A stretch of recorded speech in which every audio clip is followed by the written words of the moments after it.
Meu assunto hoje é: pode um homem lutar com Deus e prevalecer? Pode um homem lutar com Deus e vencer? A Bíblia diz que pode.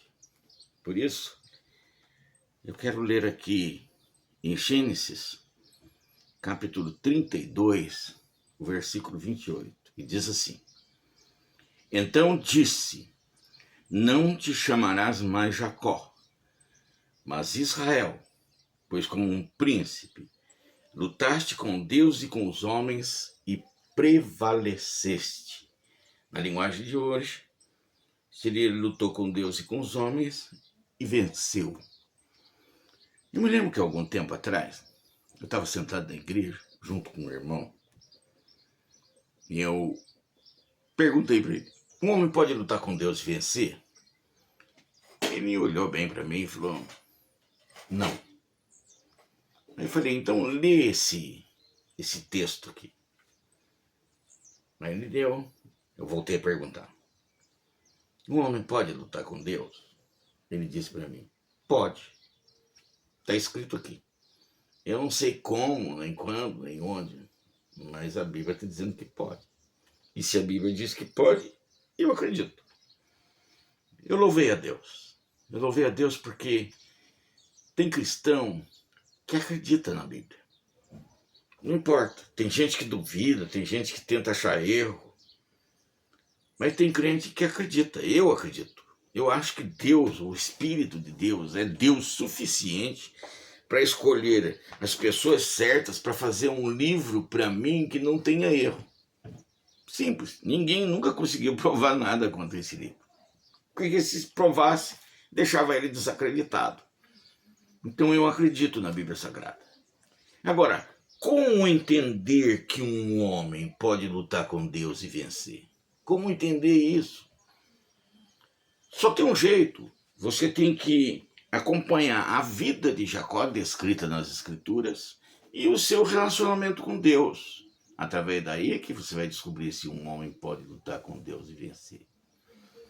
Nesse caso, a gente vai até o início da vida de Jacó e vê que ele foi chamado de Jacó, enganador, suplantador. O irmão foi chamado de Esaú, que significa homem peludo. Então você vê que o nome já carrega a característica da pessoa. Jacó não era grande coisa, não.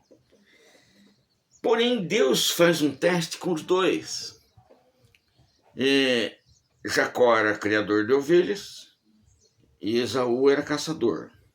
O Esaú sai para caçar, passa um bom tempo no meio do mato, não consegue pegar nada. Aí volta para casa esfomeado, faminto.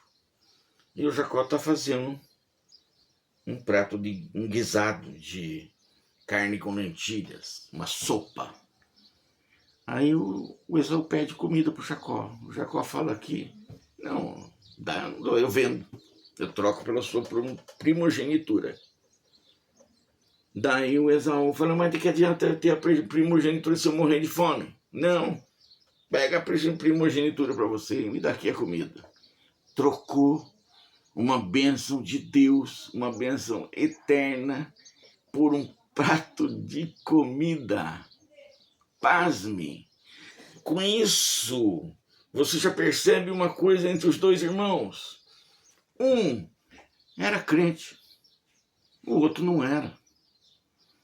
E o pior, sabe o que é o pior? Que esse tipo de crente a gente está vendo nas igrejas o tempo todo. Tem gente que troca Deus por uma mulher, troca Deus por um emprego, troca Deus por dinheiro, você entendeu? Troca Deus por ninharia e troca a bênção de Deus também. Você vê que toda autoridade procede de Deus. Então, nós vivemos numa democracia e essa autoridade Deus nos concedeu. Nos deu o direito do voto. Isso é uma bênção de Deus para a nossa vida. Eu louvo a Deus pela democracia. Nunca fui a favor de golpe de Estado, de coisa nenhuma. Por quê? Porque eu gosto da democracia. Se alguém estiver lá e eu não gostar dele, eu troco ele. Boto pro outro candidato. Mas tem gente que troca o voto por uma cesta básica, por um caminhão de terra. E eu já vi isso, gente. Eu já vi até crente fazer isso. Acho um tremendo de um absurdo. Pelo amor de Deus. Nunca troque Deus ou a bênção que Deus te deu por uma ninharia. A bênção de Deus é eterna. Vai acompanhar você toda essa vida.